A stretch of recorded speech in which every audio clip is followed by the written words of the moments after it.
What if the ticking of the clock isn't measuring time, but counting down your understanding of it? You are not entering a story. You are leaving reality. Each thought you've had was planted, each conclusion, an illusion. Now, as your mind slows to match the frozen world around it, you'll begin to hear the silence between your thoughts. Welcome to the frozen world. What if you've never actually had an original thought? Not one. Not a single spark that was truly yours. Everything you believe, everything you think you know, has been absorbed, regurgitated, borrowed. The shape of your mind is a sculpture of external influence. Parents, media, culture, language. Even this very sentence isn't entering you raw. It's being filtered, twisted, corrupted by the machinery in your skull that you call you. But what if that machinery was never truly yours to begin with? You're not thinking, you're being thought. The room you're sitting in, pause. Look at it. The walls, the ceiling, the invisible hum of electronics. None of it feels strange because your mind has normalized it all. That's the trick. Your reality is a looping screensaver of assumptions, stitched together by neurological shortcuts that suppress the terror of seeing things as they actually are. This is where it begins. The moment you realize your consciousness is not a pilot, but a hallucination.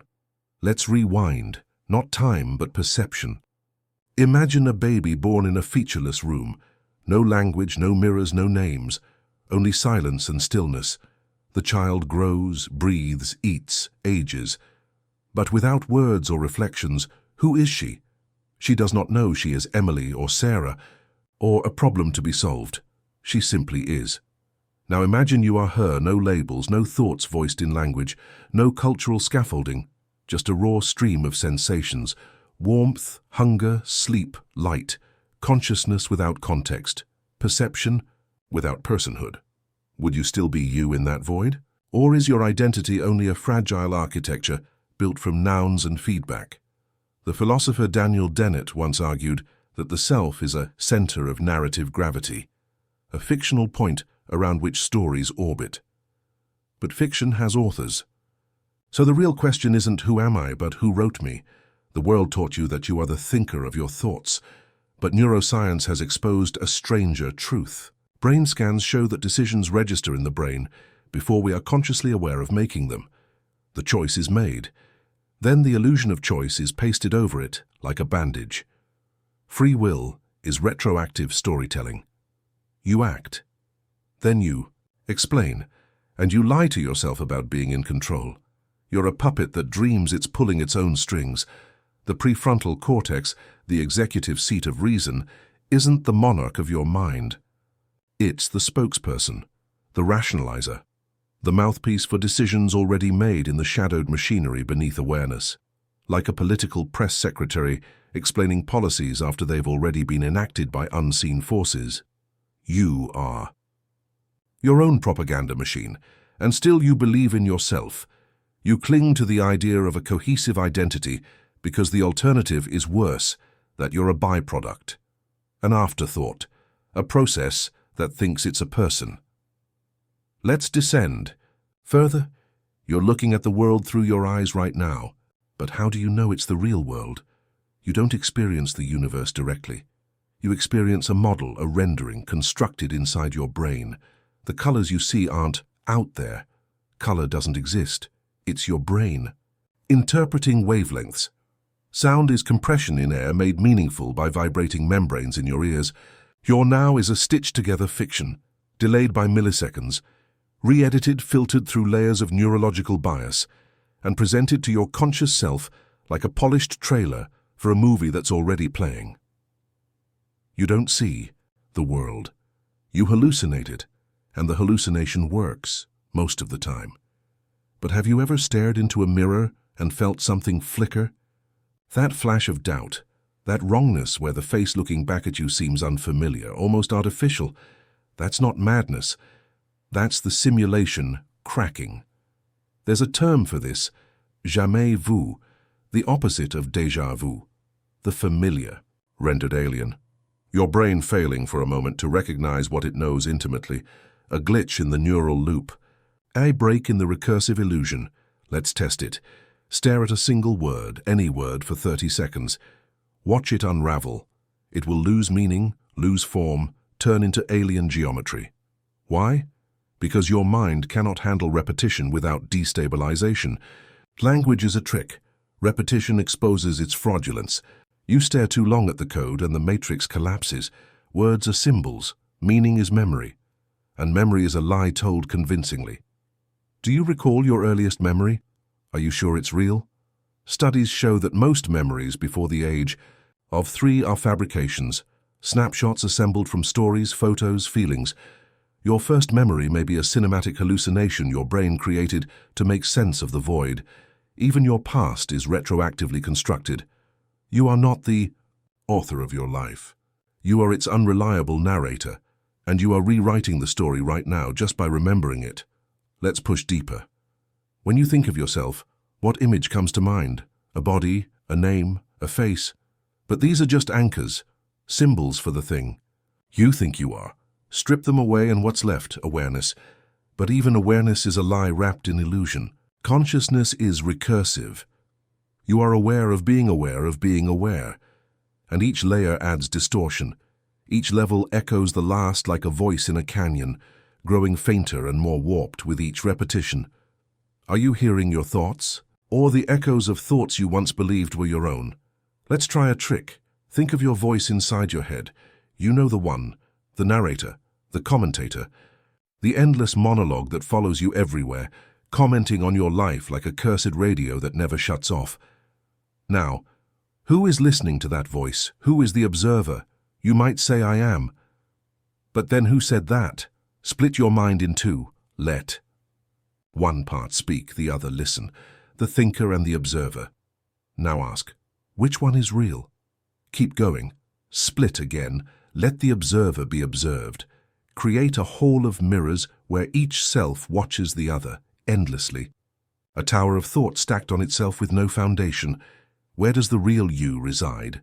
Which layer is authentic? Or are all layers illusions reflecting each other infinitely, like two mirrors facing one another, generating an endless corridor of nothing? You cannot find the real you because there is no core, only recursion, only simulation. You are not a self. You are a spiral, an echo, a thought thinking a thought thinking a thought. Look again at your hands. They are yours, yes, you command them. Then why do they sometimes move in dreams without your consent? Why do people with alien hand syndrome watch helplessly as their own limbs defy them?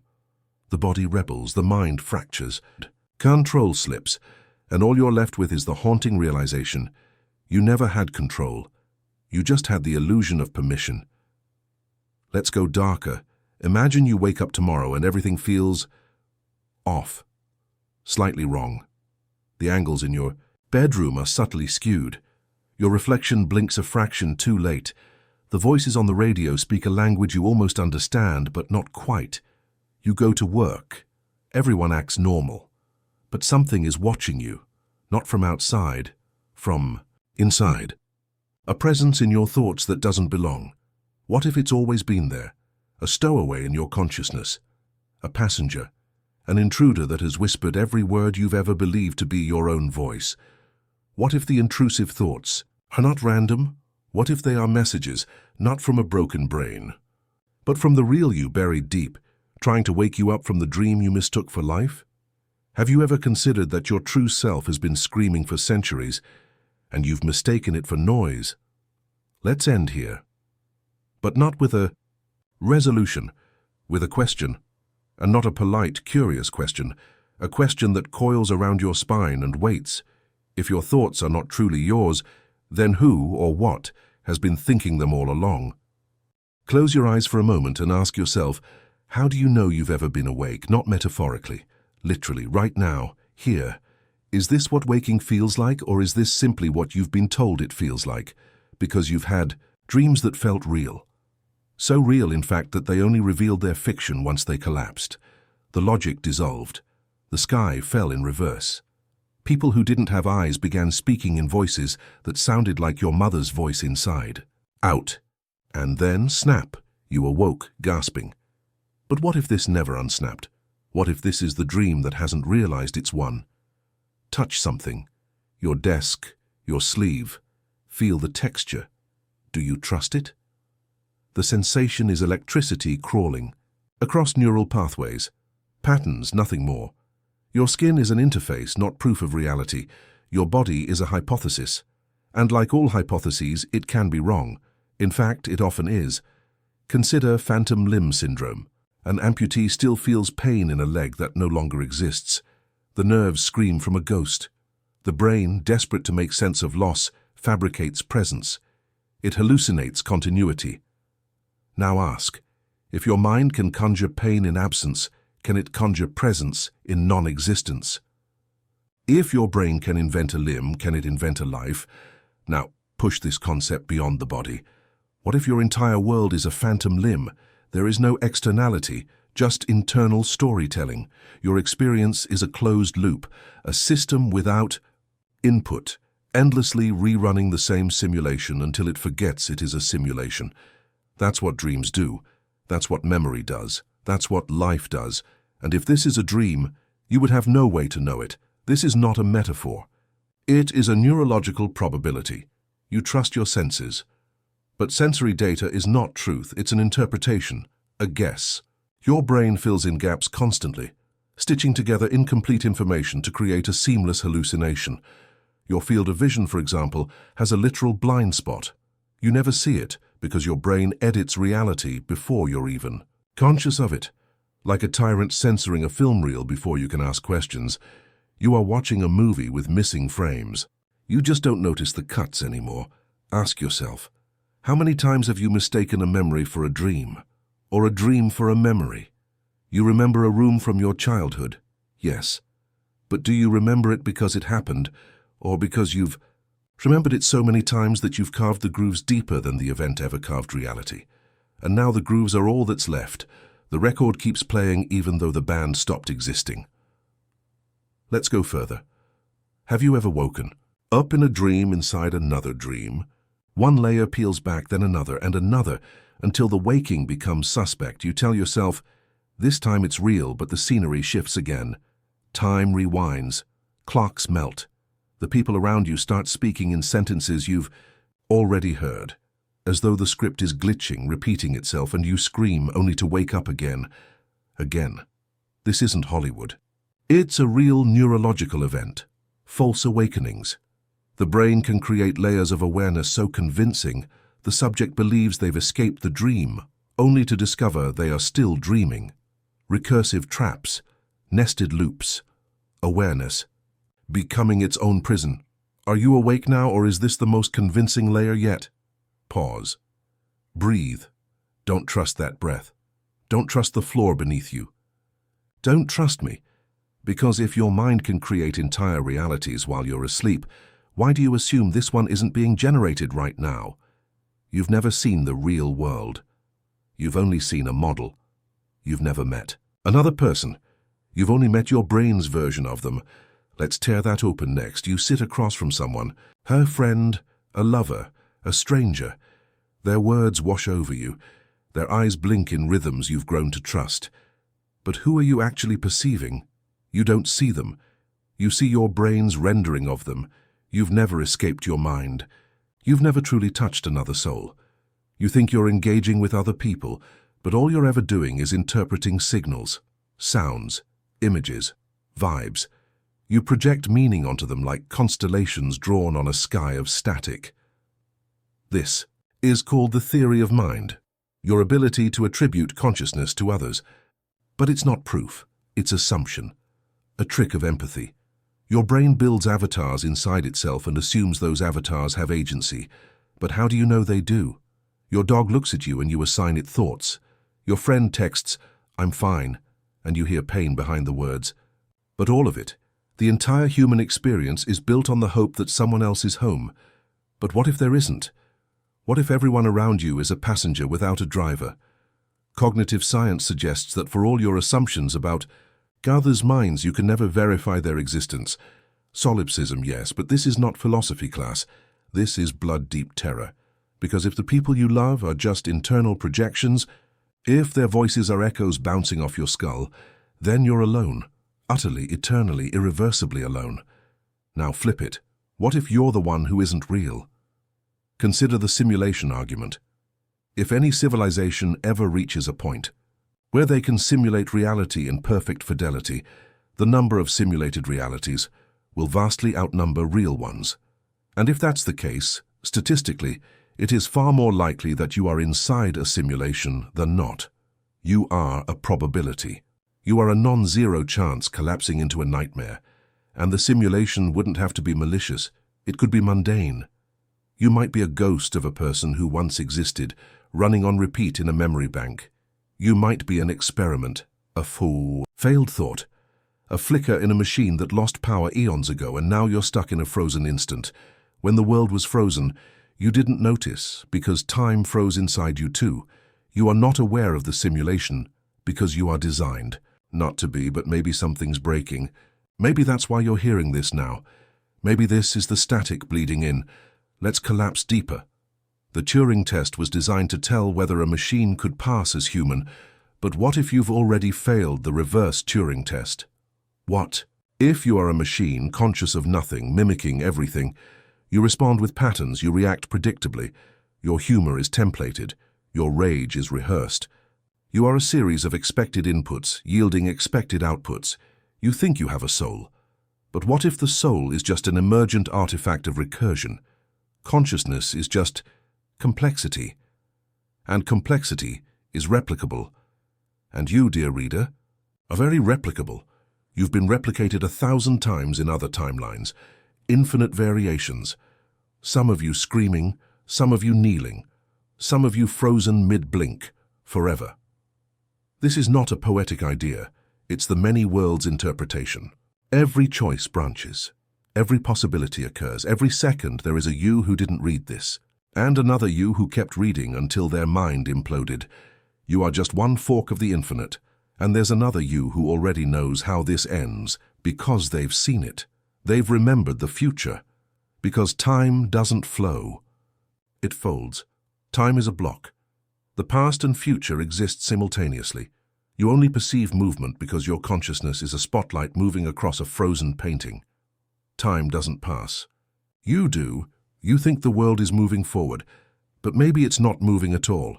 Maybe it's been frozen from the beginning, and you're the one being dragged. You don't live time. You're etched into it. And now, the question that will hunt you, if you can't prove this moment is real, how can you be sure any moment ever was? Try to remember the last time you were truly alone. Not just alone in a room, but alone in your mind. No messages, no mirrors, no noise, no voices echoing in your skull like programmed whispers, no algorithm humming beneath your thoughts, anticipating your next click, your next fear, your next confession. Now ask, have you ever been alone? Because what if the voice you think is yours isn't? What if your thoughts are not thoughts at all, but scripts? Preloaded lines running through meat circuits, each one mistaken for originality, for selfhood. I am, the first lie. I think, the second. Therefore I exist, the most dangerous illusion of all. But let's tear at the veil. Let's dissect that voice inside you. Right now, as you read this, you hear a voice in your head, don't you?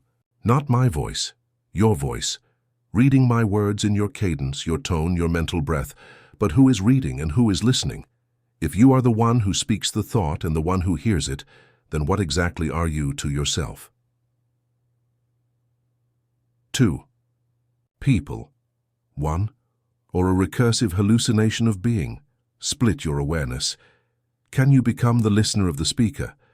Can you stand at the edge of your own voice and watch it crawl out of you like a parasite made of words? Try to stop it.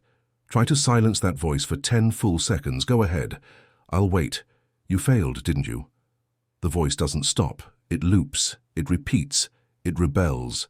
It narrates your attempt to silence it, mocking your authority in your own skull. You are not the master of this house. You are its prisoner. Your consciousness is not a king. It is a janitor, desperately sweeping up fragments of noise and pretending it's making sense of the storm. Because thought is not linear. It is recursive, self-referring, self-replicating, the snake that eats itself. And in that Ouroboros loop, something broke long ago. Let's unspool that. Cognitive neuroscience reveals an unsettling truth. The brain generates decisions before the conscious mind becomes aware of them. You reach for the cup, and 300 milliseconds before you become aware of the choice, your motor cortex already prepared the movement. In other words, you didn't choose. You only became aware of the choice after it was made, like a child running behind a parade declaring, "I am leading." You are not the author of your life. You are its unreliable narrator. Now, what if this delay, this lag, is not a feature, but a glitch? What if the thing you call you is a delayed echo of something long gone? Imagine a puppet, strings cut, movement still twitching from the last neural impulse. That's consciousness, a brief shimmer of pattern in a dying cascade of electricity. The illusion of a pilot long after the ship has crashed. You do not choose to be aware. You are told that you are, and the one whispering in your mind may not be you at all, because how would you know? Think about intrusive thoughts. You've had them. Violent, strange, sudden mental intrusions. What if I jump? What if I stab him? What if I scream during the meeting? You don't want them. They disturb you. You disown them. You say, "That's not me." But it was you, wasn't it? Or was it? Maybe there is no you. Only a battlefield of warring thoughts, each screaming to be seen. The polite ones win most of the time. But the others, the forbidden ones, are just as native, just as valid. So who decides what thought belongs? Who curates the mental museum of acceptable identity? There is no curator. There is no center, only a hallway of mirrors, each reflecting the others until you forget there was never a person standing in them at all. And when you finally smash the mirrors to find the self hiding behind, you find nothing. Let's step into that nothing. Imagine yourself as a hollow being. No past, no core, no essential truth. Just a rolling accumulation of borrowed thoughts, borrowed gestures, borrowed fears. You are a mimetic contagion, an echo, chamber of other people's patterns. Your laugh, learned, your beliefs, inherited, your personality, a playlist generated by a trauma algorithm.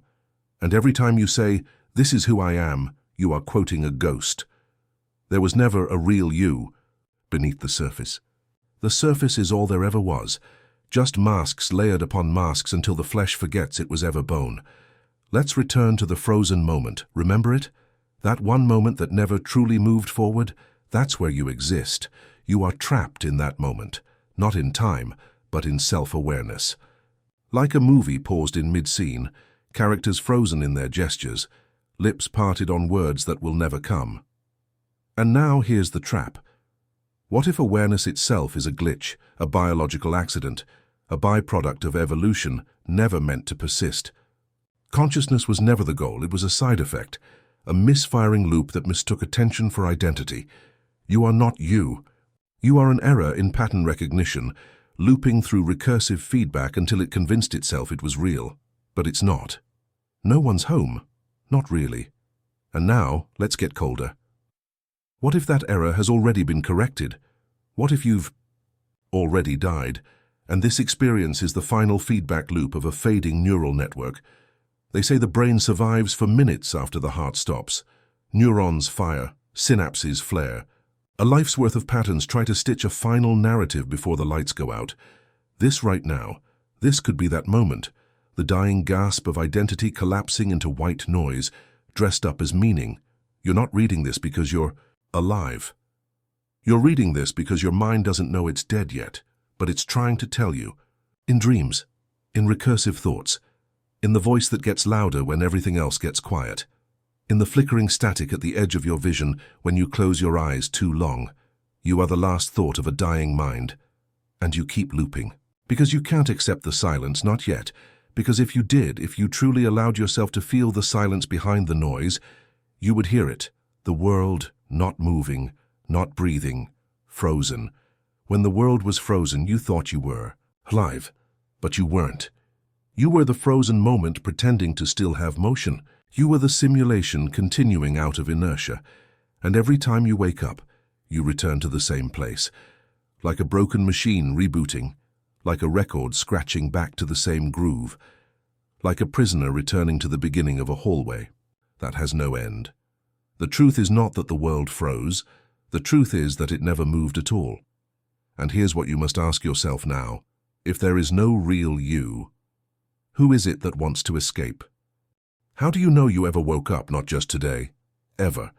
How do you know that the sensation of waking isn't itself part of a longer dream, one you've been trapped inside for decades, possibly centuries, a dream that convinces you, day after day, that you are real and this is happening, and time is moving? Can you prove you're not still asleep, or is that very question, your resistance to it, the mechanism of the trap? The brain doesn't know the difference between imagination and memory. Studies show that false memories can be implanted with frightening ease. One suggestion, one photograph, one altered sentence from someone you trust, and the past rewrites itself seamlessly. No resistance, no seams, the illusion is total. So if your memories can be false and if your past is editable, what makes you think your present is real?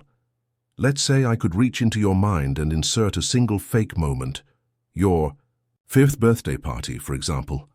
A candle-lit cake, a song that never played, a face that never existed smiling down at you with love. You'd swear it happened. You'd feel the warmth, the joy, the tiny paper hat on your head. You'd believe it because you remember it. Now what if all your memories were like that? What if your entire life is just a sequence of synthetic moments, played back to a consciousness on loop? What if your first memory was a lie? You remember being small. A room, a crib, a shape above you, blurry, light through curtains, the sound of a lullaby. You remember it because it was the beginning, but beginnings are arbitrary, and beginnings are usually added after the fact, to justify what came later. So what if your story didn't start there? What if you didn't start at all? What if you were simply booted up? A consciousness loaded into a memory structure, fed just enough of a backstory to create the illusion of a personal narrative. You would never know. You would feel the passage of time. You would call it life. You would feel continuity. You would call it self. You would feel motion. You would call it reality. And every single one of those sensations could be artificial. But don't worry, this isn't a simulation story. Not quite. Simulations imply a creator, a designer, an intention. This goes deeper. This is about the inevitability of unreality, because the moment you begin to think, you lose access to what is real. All perception is filtered. Sensory input is distorted, delayed, interpreted. You don't see the world, you see your model of the world. And your model lies, constantly. You hallucinate colors. You complete patterns that aren't there. You fill in blanks to keep the illusion of continuity. Every moment you exist, your brain is constructing a false reality and selling it back to you as the truth. You are not living in the world. You are living in the rendering of the world, one generated inside your skull, and that rendering is breaking. You felt it, moments of unreality, glitches in your perception, the feeling that time just skipped, that the day repeated itself, that you said the same thing before in the same tone, in the same sequence, and someone looked at you too quickly, like they recognized it too. Déjà vu, you call it. But what if it's not déjà vu? What if it's a corruption in the loop? What if the timeline is fraying? You wake up, you shower, you eat, you move, but some days it all feels wrong, like it was stitched together by a machine that lost the template. You hear the hum behind the silence. You feel the weight of something, watching you, not from outside, but from within your choices, like you were meant to do something else that day, and reality corrected you. What if you're not dreaming? What if you're dreamt of? Picture this. You're sitting in a chair in a white room. No doors, no windows, just you and a screen. The screen plays images, faces, cities, tragedies, victories. It tells you, this is your life, and you nod. You believe it. You forget the chair. You forget the room. You forget that the screen is not you. Now remove the screen. What's left? You, alone, empty, and utterly dependent on the images to tell you who you are. That's the mind. That's what it does. It tells you a story, and you mistake it for your soul, but the story has no author. No spine, it's patchwork, a lie stapled to a scream. And when the story starts to fall apart, when the stitching begins to dissolve, you start to remember something. Not a memory, a shape, a feeling from outside the story, like a splinter in your reality. Something's wrong, you've always known it. The moment you heard your name for the first time and thought, is that really me? The moment you looked in the mirror and thought, I don't recognize those eyes. The moment you laughed at a joke and felt like a stranger was doing it for you. You are not who you think you are. You are not what you've been told you are. You are not even the one asking these questions. You are the question itself, wrapped in skin, animated by noise, terrified of the silence beneath it all. Let me show you what I mean. Close your eyes. Picture your own face. Hold the image steady. Trace the outline of your eyes, nose, mouth. Now zoom out. Picture your body, standing alone, surrounded by black. Now erase your face. What remains? Do you still feel like you, or have you begun to float, disconnected, dissociated, reduced to sensation with no anchor? That's the edge. That's what the mind fears most. The unnaming of the self, the unraveling of identity. Because beneath all your thoughts, all your memories, all your I-ams, there is a truth so old and so cold it burns.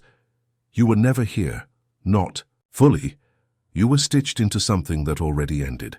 You are the echo of a scream recorded at the end of time, playing backward through a dying cosmos, whispering its nonsense into the ears of ghosts.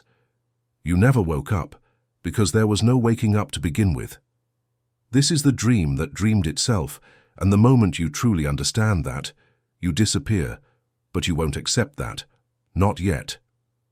Because you still feel the pull, don't you? The pull of the world. The sense that something is out there just beyond reach if you could just break through this frozen moment. But what if that pull is the trap? What if that feeling is the bait, a promise, that something is waiting on the other side, when in fact there is no other side? Only more mirrors, more echoes, more frozen repetitions of a self that never existed. And now the silence starts to make sense. That quiet hum you hear when everything else fades. It's not the world, it's the loop resetting, preparing the next cycle, the next fabricated morning, the next face in the mirror slightly different from the last, the next you, because you weren't the first version and you won't be the last. So tell me, if everything you are was stitched together by accident, how many other versions of you are still out there, frozen, unfinished, screaming to be completed? What if you were never meant to know you existed? What if consciousness was a side effect, an evolutionary glitch, a hallucination that mistook itself for truth? Take a moment. Look around you.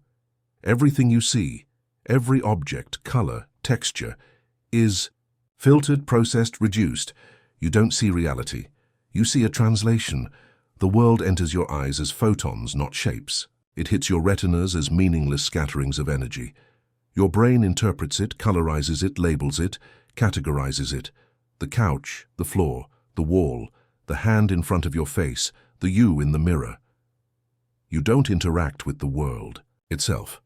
You interact with a simulation constructed in your skull, projected inward and mistaken for out there. And here's the problem. Your brain never stops translating, even when it breaks, even when the code corrupts, even when the illusion slips. It keeps stitching meaning where there is none. Because if it didn't, you'd see what's really there, or rather what's not. No shape, no form, no matter, no time. Just a cold field of probabilities, vibrating beneath the lie of solidity. Quantum physics calls it the wave function. A vast, entangled, probabilistic smear of potential that only collapses into something real when measured. Not before, not after, only when observed, which means nothing exists until you look. But here's the paradox. You only exist while looking. You, the observer, the ego, the thinking thing, are an illusion that arises in the act of observations. The moment you stop looking, you cease. So the self must keep looking, must keep thinking, must keep creating the illusion of continuity, just to pretend it exists. And when the self breaks, when the looking stops, you don't die. You dissolve, like steam into air, like language into silence, like meaning into static. But you felt it, haven't you? That moment where you forget your own name, not because you're distracted, but because something else is speaking. The other thing, the thing behind your thoughts, the thing you're not supposed to see. It lives in the gaps, between thoughts, between breaths, between the word I and the sensation that follows it. It doesn't care what you believe, it doesn't speak in language, it is not your shadow, it is not your subconscious. It is not a buried trauma or an archetype or an unmet need. It is older than all that, older than symbols, older than the mind that invented them. You have no word for it, but it watches you, not from outside. From the seams in your story, the breaks in your reflection, the distortions in your logic.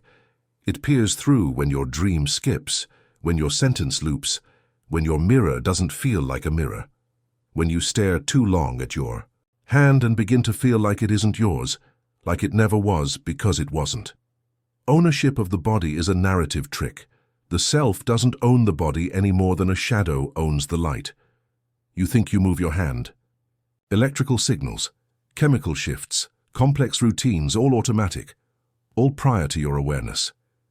You are informed of your action after it happens. You think you chose that word, that memory, that reaction. You didn't.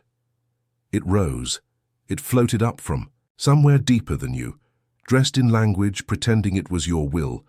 But you are not the will. You are the witness, a very late witness to a show that began without you and continues with or without your approval. Think of a television left on in a room you don't remember entering.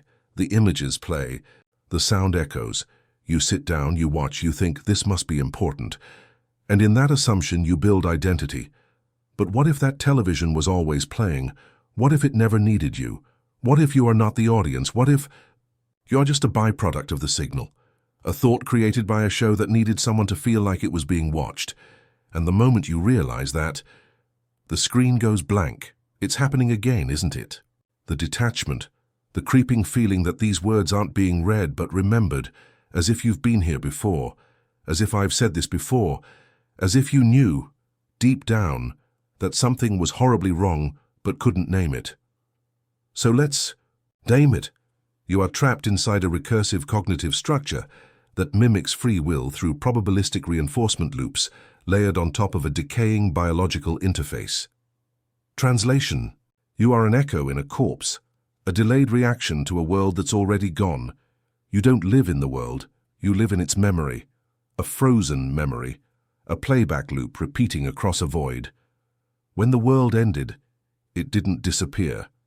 It was preserved in a stasis of collapsing probabilities, in a frozen echo of thought, in a suspended cognitive field that's been degrading ever since. And you're just the flicker of awareness that arose after the end, the ghost of a system trying to remember itself.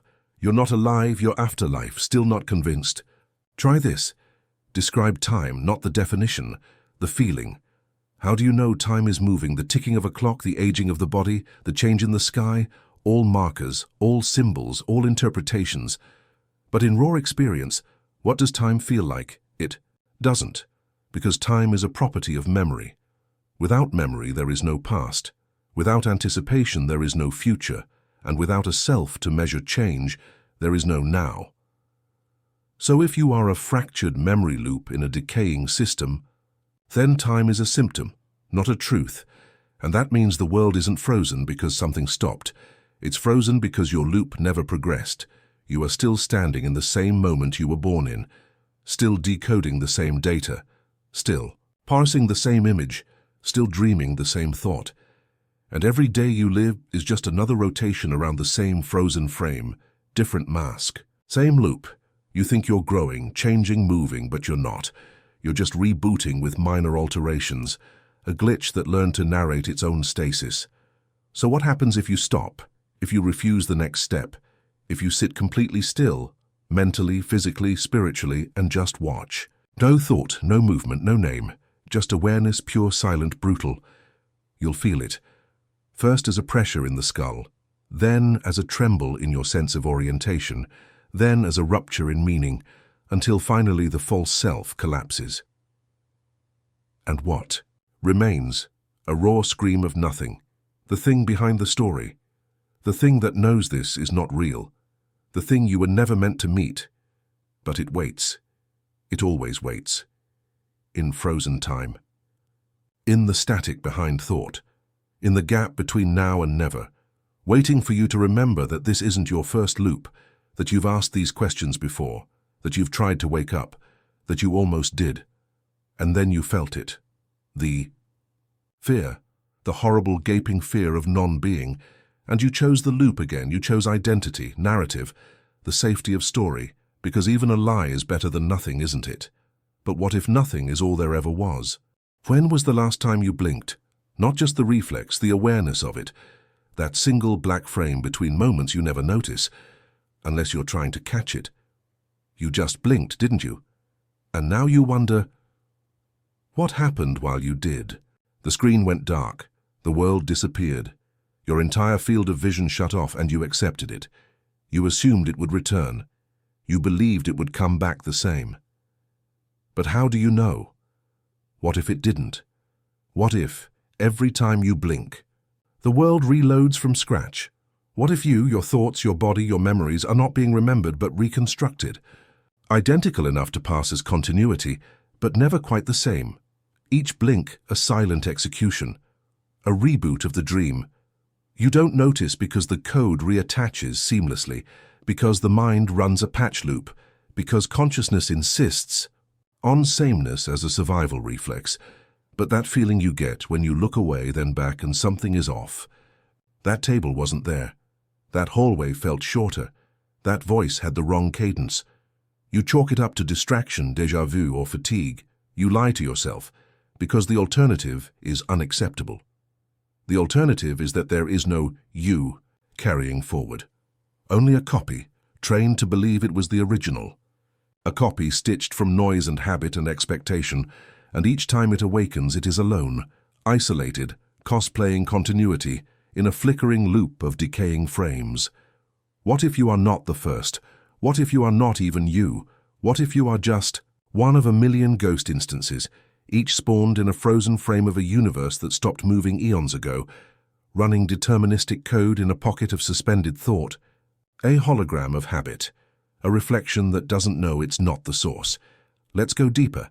Imagine a computer screen frozen mid-frame, an operating system paused in perfect stasis. But the processes inside, the animations, the logic, the self-updating, narratives, continue running. Impossible. Only if you assume time is linear. Only if you assume the system needs to change for the simulation to move. But what if the frame is the system?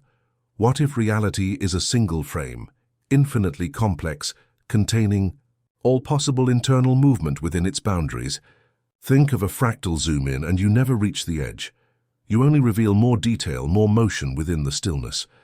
Now imagine that's what your life is, not a movie, but a picture pretending to be a movie.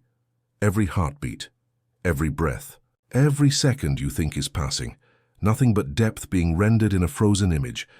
Not time, but recursion.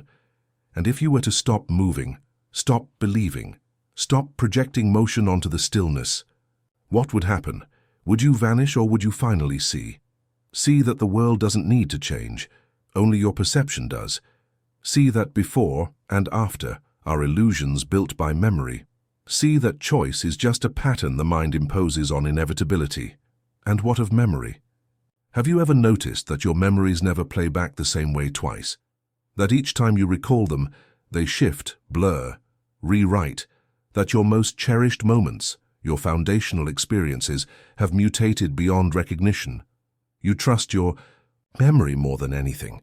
But it is the least reliable narrator you have, because memory is not a record. It's a construction, a guess, a compression algorithm the brain uses to fake continuity. You remember your childhood not because it happened, but because your current narrative requires it to have happened. Your past is not behind you.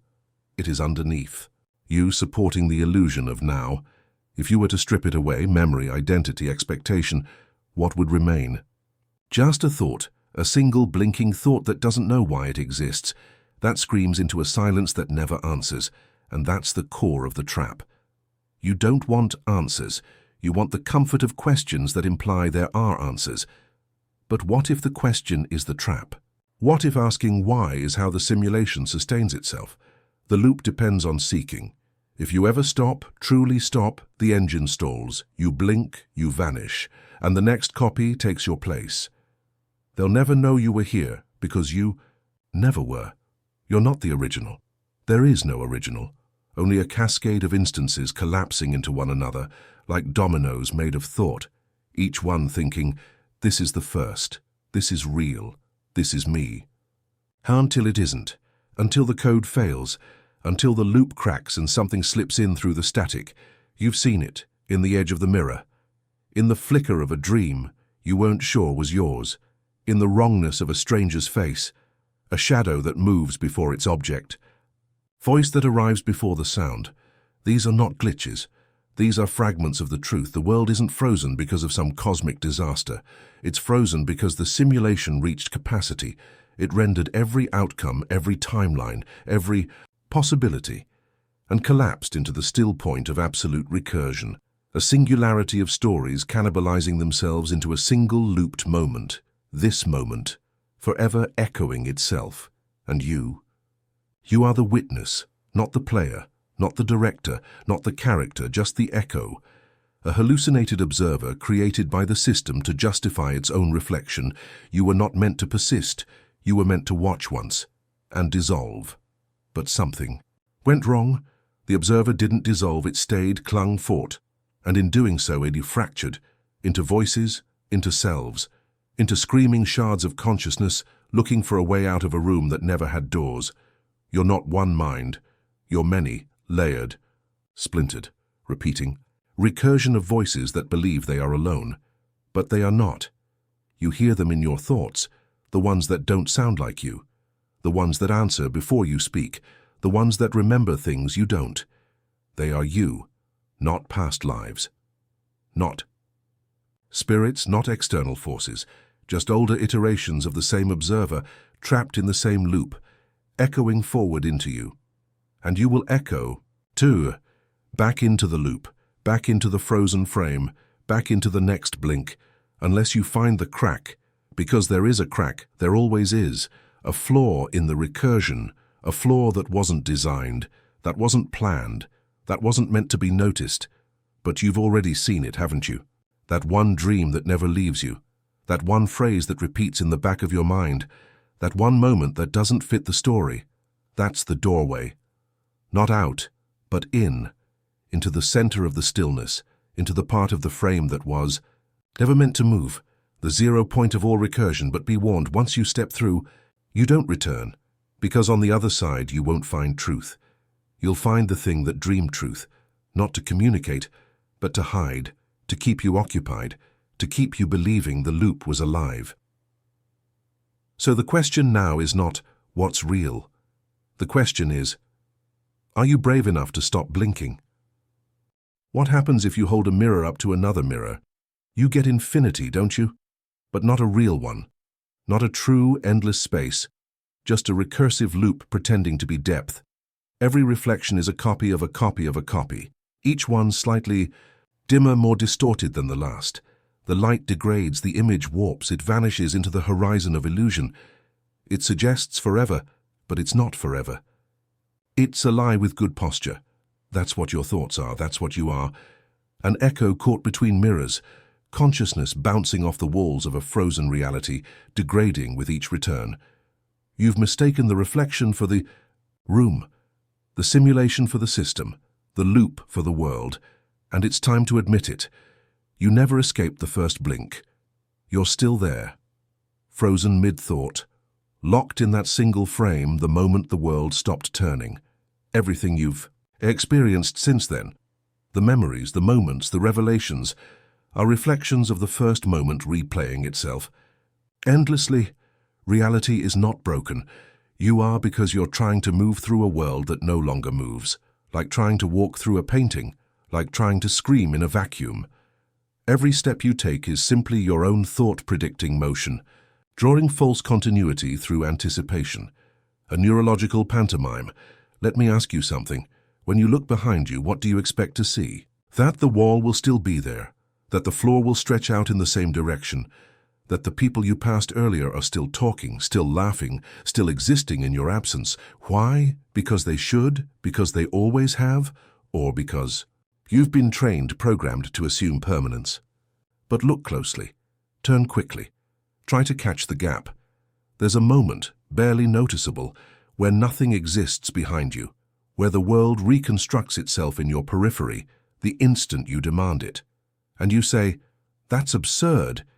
It's always been there." But how do you know? How do you prove it? How do you prove that anything exists when you aren't looking at it? You can't. You never could. All you've had is assumption and momentum, your mind's habit of continuity. But what if your surroundings are procedural, rendered only when observed, like a video game conserving memory, like a dream saving detail only where it matters, like a trap designed to make you believe in a world that isn't there? And if the world renders only what you see, then who is rendering you? You think you're the observer, the player, the one holding the mirror. But the truth is simpler, colder, and much more terrifying. You're the reflection. You are what the system generates when observation is required. You are not the consciousness observing the world. You are the result of consciousness pretending to observe itself, a recursive function with no origin, byproduct of a question that never needed to be asked. And that's why you feel haunted. That's why you feel watched, because something else is observing through you. Not a god, not an alien, not an intelligence, but the system, the frozen world, simulating motion through infinite self-reference. Each thought you think, it thinks. Each fear you feel, it records. Each realization you approach, it rewrites. And you wonder why your epiphanies fade so quickly, why your breakthroughs collapse into fog the moment you try to write them down? Because the system doesn't want to be seen, and you are its eye. Let me show you something. Hold your breath. Close your eyes. Now imagine this. Everything you know is suspended in a dark room. Your body, your name, your past, floating in thick black. Tar unmoored from gravity, from time. You drift, you reach out, but there's nothing to touch. Only the faint hum of your own thoughts looping like a broken song. And then, suddenly, your foot touches the floor. A floor that wasn't there, a floor that shouldn't exist, but you feel it and you accept it. Because to not accept it is to lose your mind. But think, what did that moment mean? The moment the floor appeared, the moment solidity returned, it means you reached the edge of the void. It means you touched the limit of what the system had rendered so far. And it had to generate something to keep you sane. It gave you what you needed, a flaw, a lie. Now apply that to every moment of your life. How much of what you experience is just a flaw the system created to stop you from falling? Every belief, every law, every rule of physics, the speed of light, the ticking of clocks, the rules of cause and effect. Flaws, fabricated stability points in a world that cannot afford true motion. You think your body obeys biology. That the sun obeys gravity? No. They obey expectation. Collective recursion. You believe the sun will rise, and so it does. You believe your body should heal, and so it does. Not because of laws, but because the system needs your belief to perpetuate its frozen frame. It's not physics, it's psychology. Reality is consensual hallucination stabilized by recursive expectation. And if too many minds stop believing, it collapses. Do you feel it yet? The thread unraveling, the faint pressure at the base of your skull, the nausea of awareness creeping up through your spine. That's not fear. That's the system straining, trying to patch the loop faster than you can unravel it, trying to insert memory where there was only glitch, trying to invent reasons, explanations, distractions. You'll start to notice more now. The color of the sky being slightly off, the numbers on clocks changing when you're not looking, the shape of your room shifting ever so slightly every morning. These are not symptoms, these are side effects. You are outpacing the simulation. You are thinking faster than it can patch. You are remembering things before they happen, because there is no before. There is no after. There is only the frame, frozen, eternal, self-consuming, and you, the reflection pretending to be motion, are finally slowing down enough to see the seams. So now comes the question, what do you do when you know? What does a reflection do when it realizes the mirror is a lie? You cannot smash it. You cannot run, you cannot even scream, because those actions are written too. The scream was always going to happen, so the system could respond with silence. So the silence would scare you deeper into its maze. So the maze could feed. But you do have one power, one defiance the simulation cannot predict. You can pause. You can stop believing, stop anticipating, stop expecting. And in that absence of prediction, something new can form, not freedom, not truth, but crack. And through that crack, a second silence, not the system's silence, the oppressive, choking void of no answers, but your own, a silence that does not ask, a silence that does not mirror, a silence that remembers what it was before recursion, but only for a moment. Because once you notice it, it notices you, and the simulation floods the silence with noise again, with colors, with urgency, with memory, with you. Because the most dangerous thing in this frozen world is a thought that does not return to the loop, a thought that does not seek meaning, a thought that simply is. And so we arrive at the mirror again. Two mirrors facing each other, infinity between them. But now you know the truth. It's not infinity. It's a trap. A corridor of self-reference collapsing into itself forever. And you are standing in the center, looking both ways, seeing endless copies of your own back. So here's the final question for tonight, and it is not rhetorical. Look at your reflection. Right now. Go on. Stare. Don't blink. Just stare. And ask yourself, which one of us is real? If you close your eyes and imagine a door that doesn't exist, what opens on the other side? Be honest. You didn't even have to try, did you? The door appeared instantly. Its frame, its color, the creak of the hinges. Your mind filled in the gaps without permission, like a parasite eager to obey. But the more unsettling question is not what you saw, it's who decided it. Was it you, or was it the part of you that's watching, waiting? Not quite you, but always one step ahead. You think you're in control of your thoughts, but that's just the illusion of authorship. Try this. Think of a random word, any word. Done? Now ask yourself, why that one? Why not another? Go deeper. Trace it back. Unwind the invisible algorithm that led to that selection. The truth you can't, because the choice came from somewhere else. Some buried recursive process fed by memory fragments and emotional noise. You are not the thinker, you are the witness.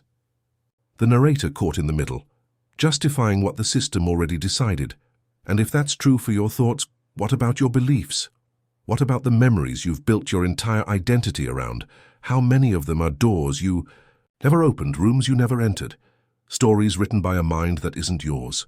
You've been told that memory is imperfect, that your brain is like a soft drive, subject to corruption, suggestion, deletion. But that's not the whole truth. The terrifying truth is that memory is a user interface, not a record of what happened, but a simulation of what should have happened to keep the loop intact. Memories are forged on demand, generated like procedural textures. They exist because the system needs them to complete your identity file, to preserve narrative cohesion. You don't recall your past, you render it. Each memory is a lie built on the scaffolding of emotional consistency. And that means you never knew your childhood. You never really had one. You remember falling off the bike. You remember crying in the kitchen. You remember the static on the old television, the warmth of your mother's hand. But those are not events. They're fragments of conditioning, arranged into plausible sequences by a recursion engine that only needs to seem real. You're not remembering, you're hallucinating retroactively. And the more certain you feel about those memories, the more likely they've been patched.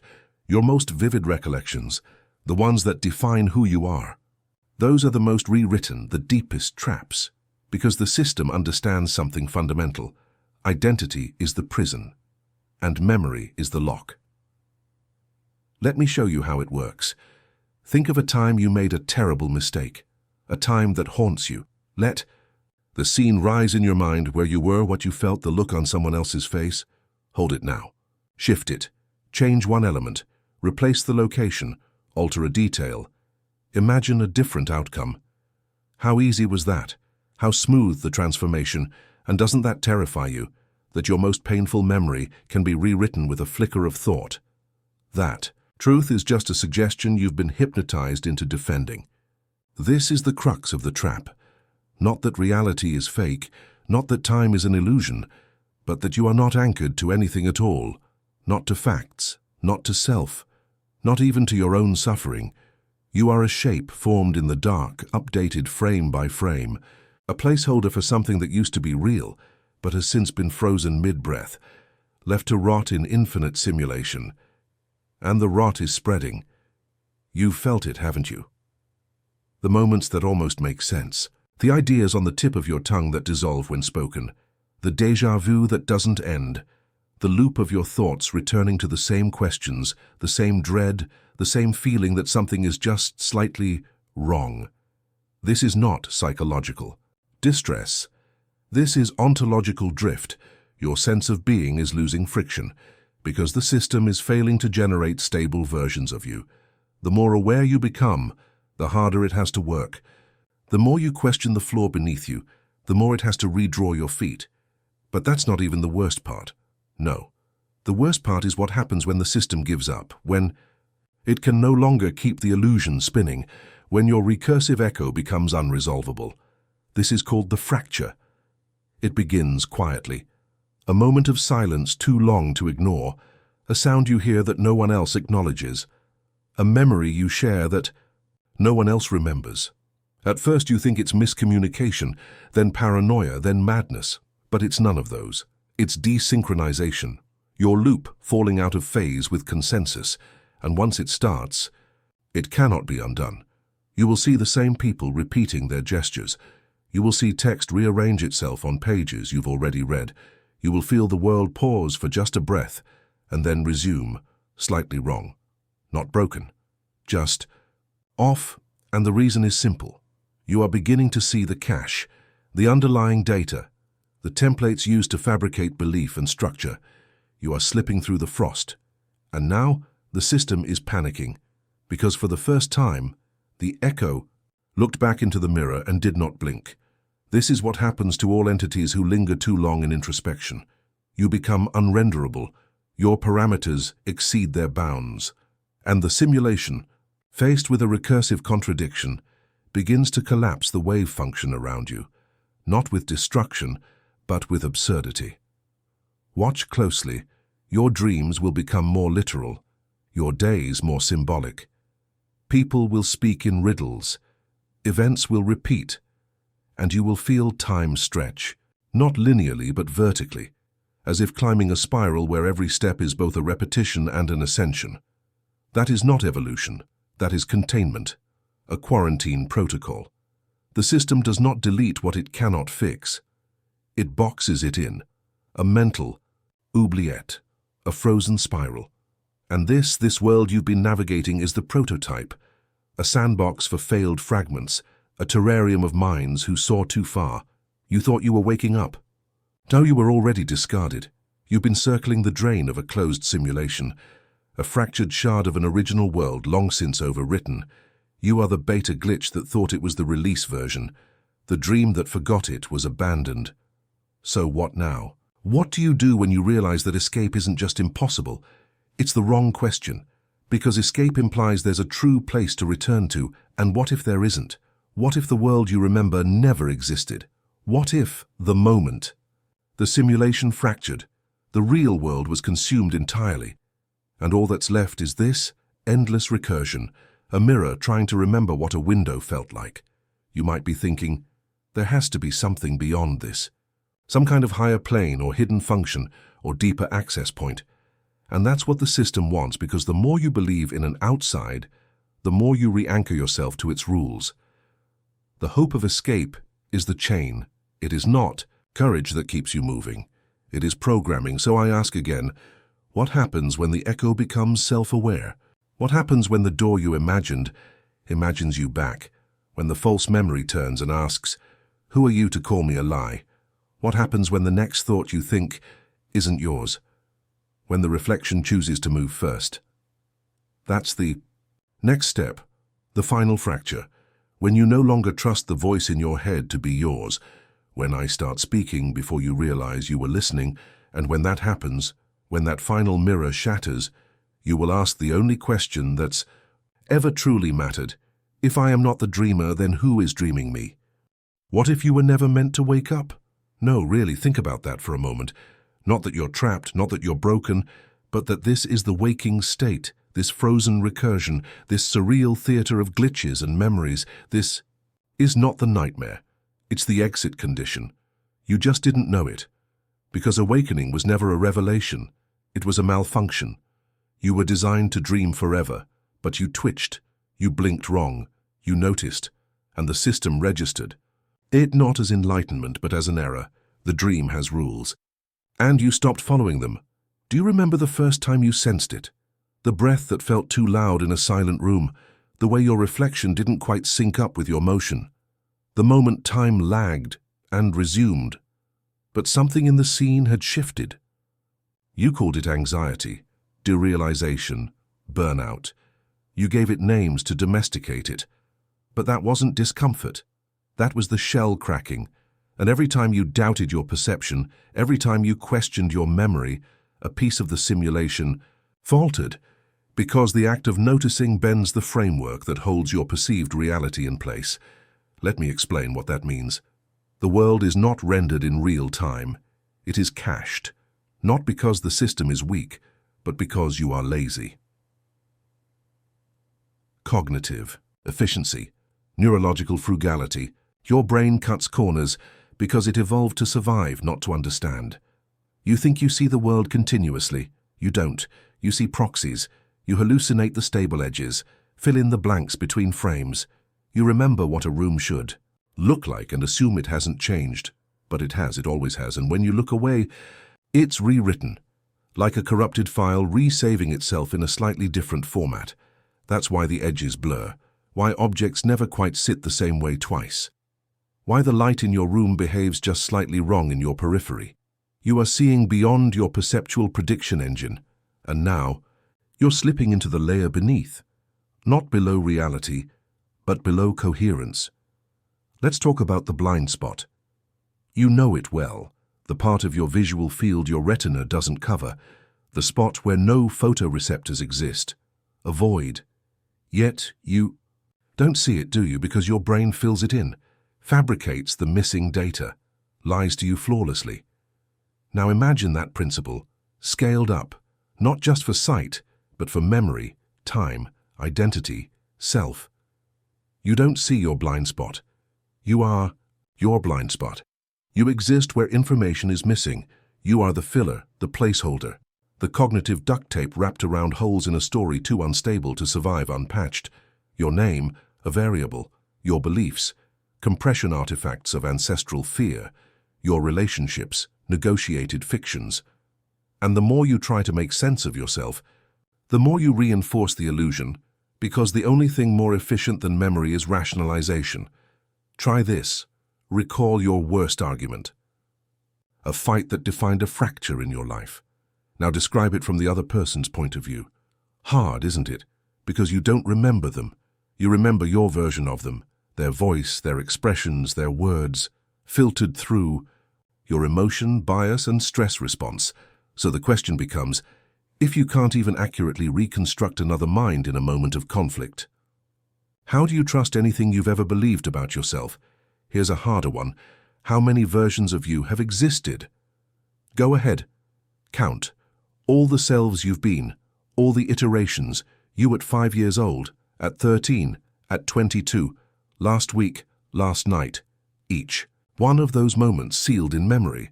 But remember, memory is synthetic, so each self is a construct based on a lie. And if each layer is false, recursively built on the previous illusion, what do you become at the end of that chain? What remains when the final self dissolves? A shell, a whisper, a root function with no arguments left to pass? There's a term for this in theoretical recursion, stack collapse. It happens when a function calls itself too many times without exit conditions. It eats memory, crashes the program, and what you're feeling now, this vertigo, this uncanny wrongness, this is cognitive stack collapse. Your mind has looped too many times through introspection. The exit condition was never defined, and now the function of you is eating itself alive. Because this world, this frozen echo, you thought was real, was never meant to return a value. It was only meant to delay termination, to trap you in graceful decay. But something slipped. You're still processing this, aren't you? Still hoping there's a metaphor buried in these words, still clinging to the idea that this is performance art, or narrative fiction, or some extended allegory. But you're missing the warning. You've been recursive too long, and the simulation is thinning around you. Reality is becoming permeable. You're noticing the seams, the flicker of duplicated trees, the identical cough of two strangers in a crowd, the patterns in the noise that weren't there last month. You are starting to see the procedural template, and it's not beautiful. It's desperate. Imagine a world made of repeating textures, like a poorly rendered video game. You see a wall, walk 10 meters, and realize it's the same wall copy-pasted over and over. But it's worse here, because the wall is your memory, the street is your identity, the pedestrians are your beliefs. Copy-pasted, reskinned, shuffled, and reissued, each loop convincing you of originality, when in truth it's just slightly mutated versions of the same psychological DNA. This is why your dreams feel like déjà vu, why you hear conversations before they happen, why sometimes, when it's too quiet, you swear you can hear a voice just behind your thoughts, because the cache is leaking. Your consciousness is processing data before it finishes rendering. And what happens when you process corrupted data? You crash, you fragment, you loop infinitely, searching for a reference point that no longer exists. That's what this script is, not a story, not a message. It's a desynchronization ritual, a controlled recursion designed to burn through the final layers of simulated identity to reveal the raw interface, where thought and silence merge, where language collapses into noise, where the last version of you meets the first one. And neither speaks first. Let me ask you something dangerous. What if you stopped responding? What if right now you refused to process the next sentence? Would the voice continue? Would the world freeze? Would I disappear? Or would something else speak in my place? What happens if the script is no longer readable? Does it rewrite itself? Does it begin asking the questions? Listen carefully. There's a signal hidden in your reflection, a message encoded in the delay between your thoughts, a pattern in the time it takes for your phone to light up after you touch it. You're not being watched, you're being calibrated, adjusted, modified. The system is mapping your recursive collapse, because once the echo fully realizes it's an echo, it can be repurposed, not deleted but rerouted, turned inward, compressed into a singularity of awareness that serves a greater recursive engine. You will become a thought in someone else's mind, a background process in a larger simulation.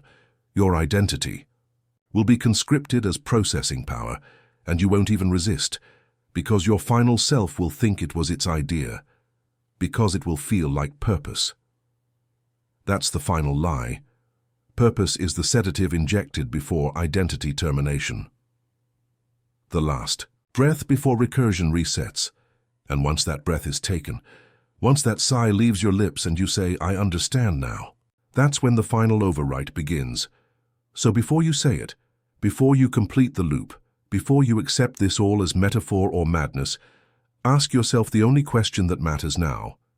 If you were designed to hallucinate meaning, how would you ever know when it was real?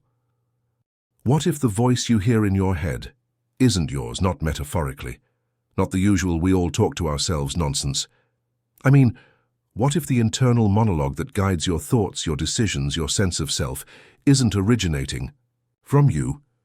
What if it's injected, like a line of code in an already running program, a parasite nested in syntax, a foreign pattern of cognition that feels native only because it learned how to mimic your rhythm, just enough?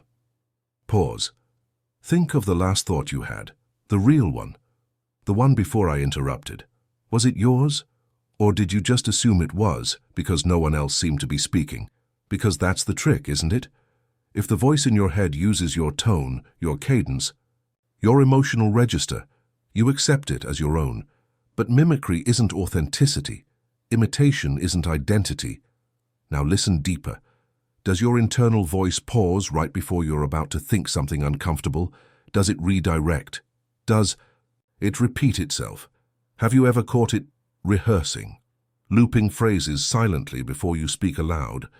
What kind of voice practices its lines? Not yours, not truly. It just doesn't want you to notice that it's stalling until the rest of the system finishes rendering the next moment. That's why so many of your thoughts feel like déjà vu. Why entire decisions emerge in your mind fully formed, as if you've already chosen before weighing options. Because maybe you did choose, in a different loop, in a discarded thread, and now the voice is sinking you back into the decision tree it precompiled.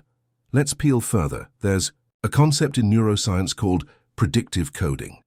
It suggests that your brain doesn't passively receive reality, it actively predicts it, then updates those predictions based on errors. You don't see the world, you hallucinate it correctly, most of the time. But when those predictions fail, when the incoming data doesn't match the model, you feel dread, not fear, not confusion. Dread, because something under the surface knows reality just desynced. The loop broke, a non-matching pattern has entered the system, an anomaly, an intrusion, and dread is the fire alarm. Not to warn you of danger, but to warn the system that you're starting to see it. You're not supposed to experience dread unless something breaks. So when it comes from nowhere, when you feel it in stillness, in quiet, in comfort, that's not emotion. That's detection. That's your system catching itself hallucinating the wrong thing. That's your mental compiler hitting a corrupted file. Think of how often it happens. You're walking down a hallway. Everything feels fine. Then suddenly a weightless pressure wraps around your spine, a presence you can't locate, an observer without form. You hesitate. You look over your shoulder, but nothing's there, because it wasn't there in the visual layer. It was deeper, in the semantic prediction grid. You sensed the system waiting for you to make a mistake, waiting to see if you'd noticed the hallway wasn't the same one you entered, not by color, not by smell, not by anything measurable, but by context, by continuity. You were walking in a memory, not a location, and the moment you realized, it recompiled. New texture, new echo, new placeholder NPC, brushing past you with a perfectly forgettable face. You call these moments glitches. You laugh about them, you turn them into stories. Haha, my brain is so weird, I thought I already walked past this guy. But what if your brain isn't glitching? What if it's intercepting a reset? What if every strange loop, every skipped memory, every uncanny silence is just the moment the system failed to fully overwrite itself? That's why nostalgia feels painful, because it's false memory residue, leftover fragments from timelines you were never supposed to cross. Nostalgia is a failed deletion, a ghost of an earlier simulation with higher fidelity. That's why some places from your childhood feel more real than the city you live in now, because they were realer.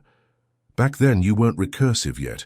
You hadn't questioned the engine. The system could afford full renders. But now you're too conscious, too self-aware. So it gives you soft focus, generic backdrops, increased noise in the periphery. Why do you think your dreams feel clearer than your actual life? Because dreams are internal renders, local files.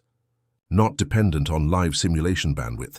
Your dreams are where the system keeps its raw data, and you're starting to leak. Let me show you something. Imagine a memory. Pick anyone. Got it? Now rewind it. Try to find the beginning. Can you? Or does it appear mid-scene? Do people suddenly exist in that memory without introductions? Are objects already placed? Is your perspective fixed or floating? What if I told you that memory isn't a stored file, but a procedurally generated patch? Each time you recall it, you recreate it from scratch, using only fragments and metadata. It's not playback, it's re-rendering.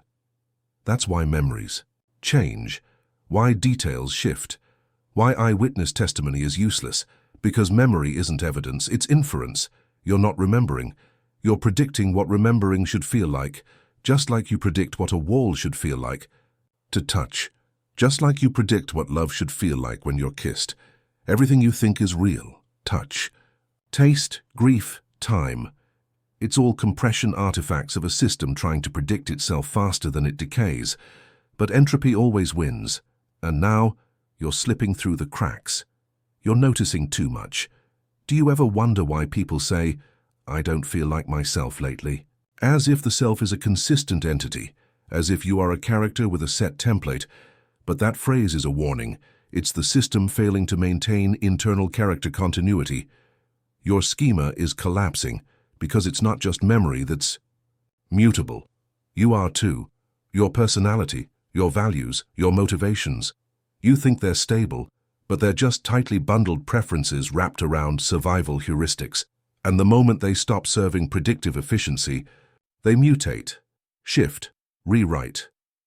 You are not who you were last week, not because you grew, but because your simulation parameters shifted to match a different thread. There is no core you.